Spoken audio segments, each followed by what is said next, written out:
Hello, folks. Hope and change. Yes, those were a couple of the words that Obama ran on years ago, and I don't think we saw too much of that hope and change that he promised us. However, let's take another look at hope and change. First of all, nothing's going to change if we do nothing. And yes, the other day Tim Pool was ranting about how the good people keep doing nothing. They think voting is going to do it all. It's not. And as the longer you wait, the more entrenched the evil gets, the less good voting is going to do. I mean, it looks like we still will have a vote this year, and thanks to the Democrats and their mail-in voting, they won't be able to intimidate as many voters as they were hoping at the polls. So, sorry, Democrats. It backfired on you this time.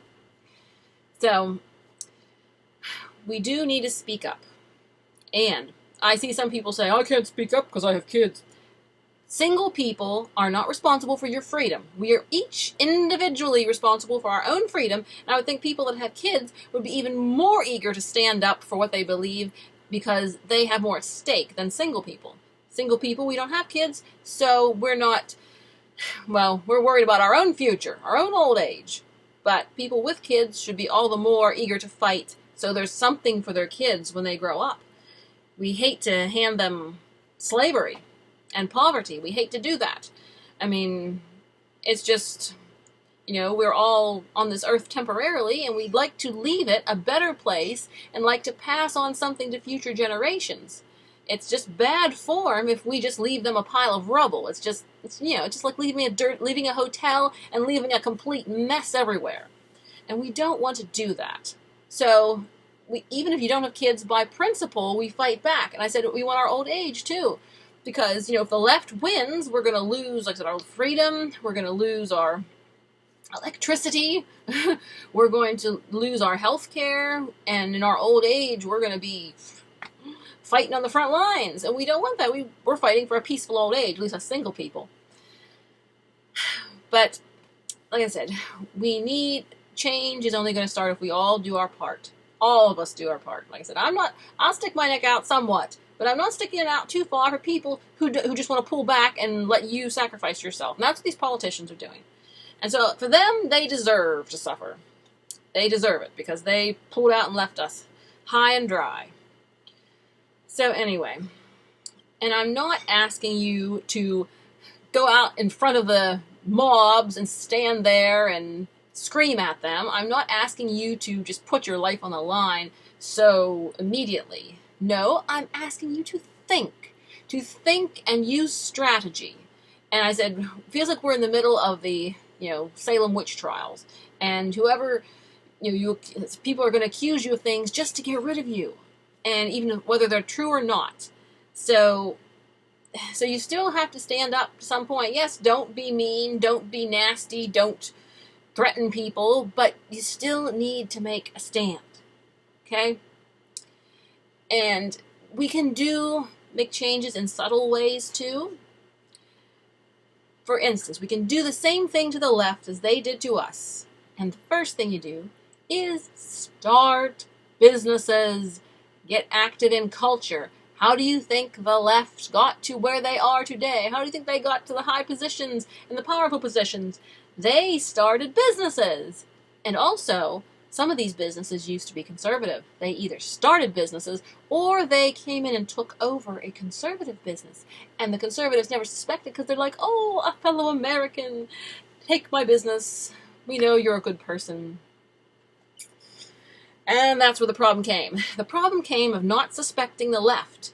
You know what they believe. You know it.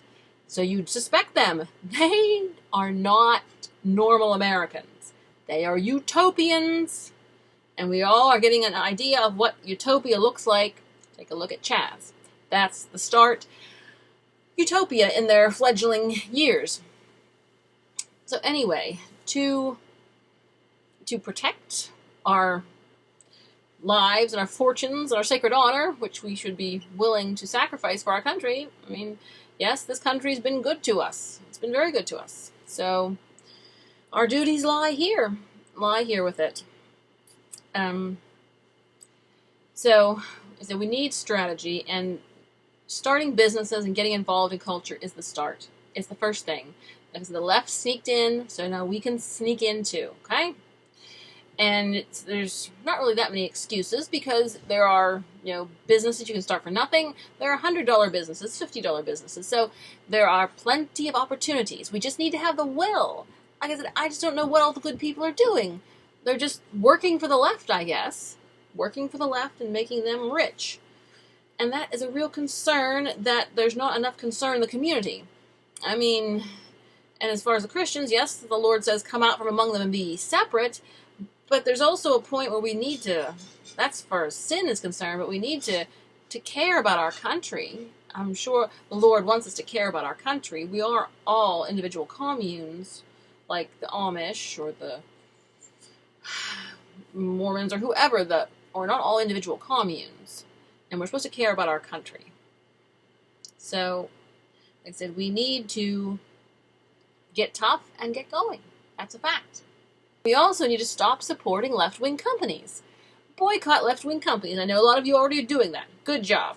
That's another reason we need to start our own companies, because the left controls a lot of our main companies. So basically, we got to start over. Start over. Leftists can go to their companies, and conservatives can go to their companies. Of course, Hollywood is seeing how well that is turning out for them, letting the conservatives go away and just making movies for the left. It's not doing too good. They're kind of about to go out of business. And so that's how we push back on the left. That's our main pushback. Because they will go out of business. Because they are very unpopular. But they are the only game in town, and that's why they have been sustained, because where else are conservatives going to go to buy their, buy their food, watch their movies? But of course, a lot of people realize they don't need the movies so much. There's not enough competition. There's just not enough. And we need to continue to bring up competition. We need ambition. Why are conservatives not ambitious? They should be. God says if you find something to do, do it with your might. We need ambitious conservatives who want to make a difference in the world. All over the place, I see vacuum after vacuum after vacuum after vacuum of power. And guess who fills the power vacuums if the conservatives don't? It's the left. So that's where we are. But yes, so we need to boycott the left-wing companies, and conservatives, you need to stand up for your rights. You're not standing up for your rights, and you're not exercising the law. Stand up for our rights, and every time the left, violates the law, you have to sue them, keep them tied up in court, keep them, you got to keep them in line. Here's the thing. Freedom in our country is a sitting duck. Quack, quack, quack. Sitting duck. Freedom. And here's the thing is, we do not have to take away the freedom of the left within the law. They have to obey the law too. But we are responsible to balance, to push back and balance when they take their freedoms and go over too far, when they go over more than they should take their so-called freedoms, which are really illegal things. We are supposed to be there to push back and hold them back. But we're not there. We're just letting them go, and that's where we are. We are pushback. Freedom, the keeping freedom is depending on our level of pushback. And currently, we do not have enough of a level of pushback to maintain American standards. And I don't think we all want to live in a utopia. I don't think we'd like that. We would like to live in America, which has been a good place for us all these years, and more freedom than any other country. And I've said, no, it's not perfect, and there's always, always room for improvement. But the left seems to think they're going to get something perfect, but their perfect is just a poorly thought out, immature mess that will need to be rescued by the right. The Democrats will have to fund those little towns, those little independent zones, which, like I said, they can't last too long, and it's not going to end well.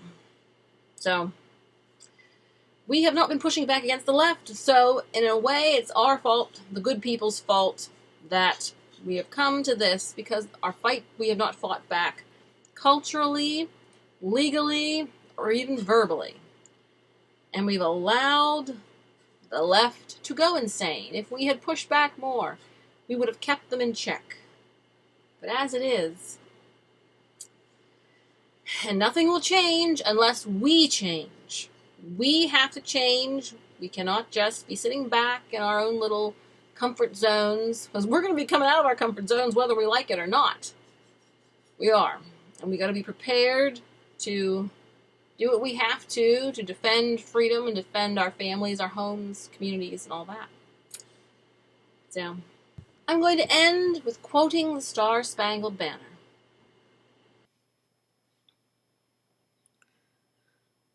Oh, say, can you see, by the dawn's early light, what so proudly we hailed at the twilight's last gleaming?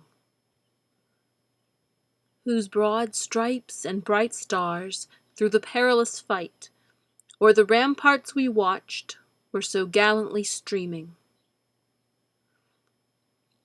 And the rocket's red glare, the bombs bursting in air, gave proof through the night that our flag was still there. Oh, say, does that star-spangled banner yet wave o'er the land of the free and the home of the brave? Oh, thus be it ever, when free men shall stand between their loved homes and the war's desolation. Blessed with victory and peace, may our heaven-rescued land praise the power that hath made and preserved us a nation. Then conquer we must, for our cause it is just, and this be our motto, in God is our trust. And the star-spangled banner in triumph shall wave o'er the land of the free and the home of the brave.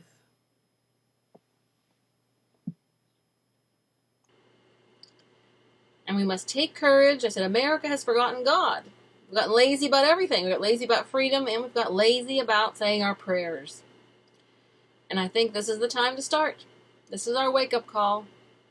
We see all the other in the history, the Bible, all the times the Israelites forgot God. They got conquered. I'm afraid we're facing this situation today. So we need to start praying. And maybe, just maybe, freedom will last another generation. Let freedom ring.